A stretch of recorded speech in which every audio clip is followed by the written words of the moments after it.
Zipline operator NIAच्या ताब्यात, पहलगाम हल्ल्याप्रकरणी चौकशी होणार. राफेलचा दम आता नौदलासोबतही भारत 26 राफेल विमाने आणणार, पाकिस्तानची डोकेदुखी वाढणार. पहलगाम हल्ल्याचा सर्वात धक्कादायक व्हिडिओ समोर, पर्यटकांना गोळ्या झाडतानाची दृश्य पर्यटकाच्या मोबाईलमध्ये कैद. पाकिस्तानात बॉम्बस्फोट, 7 जणांचा मृत्यू, वजिरिस्तानात झाला बॉम्बस्फोट.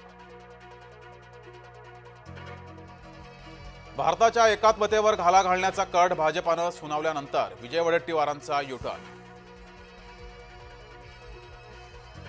खऱ्या शिवसेनेत आलो, दत्ता दळवींनी व्यक्त केल्या भावना.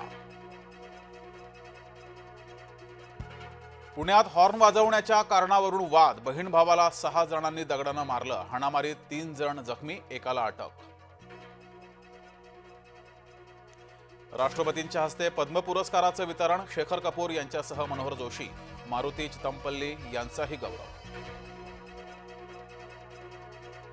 एल्फिन्स्टन पूरग्रस्तांच्या बैठकीत तोडगा नाहीच, प्रशासनासोबतच्या बैठकीत स्थानिक आपल्या मागण्यांवर ठाम. आणि बेस्ट महागली, भाडं झालं दुप्पट, ठाकरे गटाचा भाडेवाढीला विरोध.